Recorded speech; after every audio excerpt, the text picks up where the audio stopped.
எப்படி இருக்கீங்க? சந்தோஷமா இருக்கீங்களா? இந்த நாளிலும் பின்வாங்கி போகாத இருதயம் நமக்கு வேணும்னா நம்ம கிட்ட இருக்க வேண்டிய கேரக்டர் என்ன? லூக்கா 8ஆம் அதிகாரத்தின் 13ஆம் வசனம். கற்பாறையின் மேல் விதைக்கப்பட்டவர்கள் கேட்கும் போது சந்தோஷத்துடனே வசனத்தை ஏற்றுக்கொள்கிறார்கள். ஆயினும் தங்களுக்குள்ளே வேர்கொள்ளாதபடியினாலே கொஞ்ச காலம் மாத்திரம் விசுவாசித்து சோதனை காலத்தில் பின்வாங்கி போகிறார்கள். இப்போ நமக்கு பின்வாங்கி போகாத இருதயம் வேணும்னா நம்ம கிட்ட என்ன இருக்கணும்?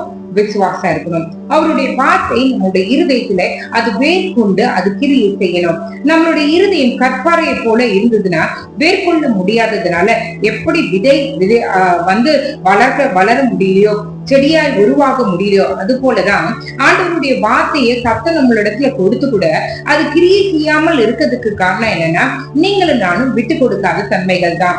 நம்மளுடைய இருதயத்தை கற்பாறையை போல வச்சிருந்தோம்னா எந்தவித காரியங்களும் நம்மளுடைய இருதயத்துல அது வேலை செய்யாது. கொஞ்ச காலம் மட்டும்தான் நீங்க அந்த வார்த்தையை விசுவாசிப்பீங்க. பிரச்சனை வந்தோடனே பின்வாங்கி போயிடுவீங்க. இன்னைக்கு ஆண்டவர் சொல்றாரு, நமக்கு சதையான இருதயம் தேவை. ஆண்டவருடைய வசனம் சொல்லுகிறதுல கல்லான இருதயத்தை அவர் சதையான இருதயமாக்குகிறார்.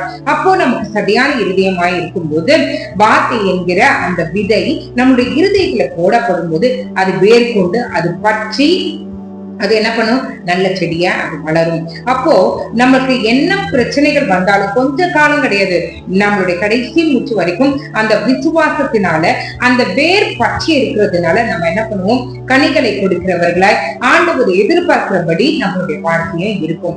இன்னைக்கு நம்ம ஆண்டவரிடத்துல கேட்க வேண்டியது என்னன்னா, ஆண்டவரே என் இருதயத்தை நீங்க மாற்றுங்க. அதாவது உங்களுடைய வார்த்தை போகிறது, ஆனாலும் என் சுயநீதிக்கு நான் முக்கியத்துவம் கொடுத்து உங்களுடைய வார்த்தையை நான் பின்தள்ளின உண்டு. அதனால தயவாய் என்ன மன்னிங்க. உங்க வார்த்தையை மட்டுமே நான் விசுவாசிக்கணும்.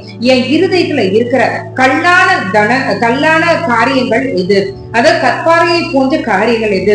என்னென்ன காரியங்களை எங்களையும் அறியாமல் கற்பாறைகளை போல குணங்கள் எங்களுடைய இருதயத்துல இருக்கிறதோ அதை நீங்க மாற்றி ஆண்டவரே உங்களுடைய வார்த்தை அங்கு விதை ஆண்டவரை வளரக்கூடியதாய், உங்களுடைய வார்த்தை அங்கே வேர் விட்டு வளரக்கூடியதாய் இருக்கத்தக்கதான இருதயத்தை நீங்க எனக்கு தாங்க சொல்லி ஆண்டவருக்கு நம்ம கேட்போம். அப்போ உண்மையாகவே நம்ம பின்வாங்கி போக மாட்டோம். ஜெபிக்கலாமா?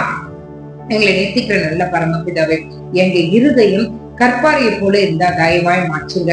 ஆண்டவரே நாங்கள் விசுவாசிக்கிறவர்களா இருக்கிற கூட்டங்களா இருக்கணும். ஆண்டவரே வார்த்தை கேட்டு கொஞ்ச நேரத்துக்கு மட்டும் அதை விசுவாசித்து பிரச்சனை வரும்போது அதை மறந்து போகிறவர்களா நாங்கள் இருக்கக்கூடாது. பிரச்சனையின் நேரத்திலும் அந்த வார்த்தையை நாங்கள் விசுவாசித்து அதன்படி நடக்கிறவர்களா எங்கள் ஒவ்வொருவரையும் நீங்க மாற்றுங்க. ஆண்டவரே எங்க இருதயத்தை நீங்க மாற்றுங்க. ஆண்டவரே எங்களையும் அறியாமல் எங்களுக்குள்ளே ஆண்டவரே கொஞ்சமாய் ஆண்டவரே கற்பாறையை போல மாறிக்கொண்டிருக்கிற குணங்கள் எதுவாய் இருந்தாலும் எல்லாவற்றையும் இயேசுவின் நாமத்துல ஆண்டவரே நீங்க ஆண்டவரே அதை அதம் பண்ணி போடுங்க. ஆண்டவரே எங்க இருதயத்தை சுத்தப்படுத்துங்க. உங்க வார்த்தை என்கிற பலகையில ஆண்டவரே உங்களுடைய காரியங்கள் ஒவ்வொன்றும் எழுதப்பட்டு ஆண்டவரே அது வேறு விடுகிறதா இருக்க கிருபை செய்யுங்க. விசுவாசத்துல நிலைத்தோங்க. ஆண்டவரே நிலைத்து நிறுத்த எங்களுக்கு உதவி செய்யுங்க. ஆண்டவரே நீரே எங்களோடு இருந்து எங்களை வழி நடத்துங்க. ஞானத்தை தருவீராக. ஆண்டவரே அப்பா, யாரோ ஒரு சகோதரி உங்களுக்கு விரோதமாய் முதலையை போல யாரோ ஒருவர் உங்களுக்கு விரோதமாய் வாயை திறந்து கொண்டு உங்க பக்கமாய் வருகிறத நான் பார்க்கிறேன். இயேசுவின் நாமத்தினால அப்பா, எந்த நபர் இந்த மகளை பயமுறுத்தி கொண்டிருக்காங்களோ, இந்த மகளை ஆண்டவரே ரூயிங் பண்ணணும்னு நினைக்கிறாங்களோ, அந்த நபரிடத்துல இருந்து இயேசுவின் நாமத்தினால விடுதலை உண்டாவதாக, விடுதலை உண்டாவதாக இயேசுவின் நாமத்தினால. ஆண்டவரே அப்பா துதிக்கிறோம், உங்களை ஸ்தோத்திரிக்கிறோம்.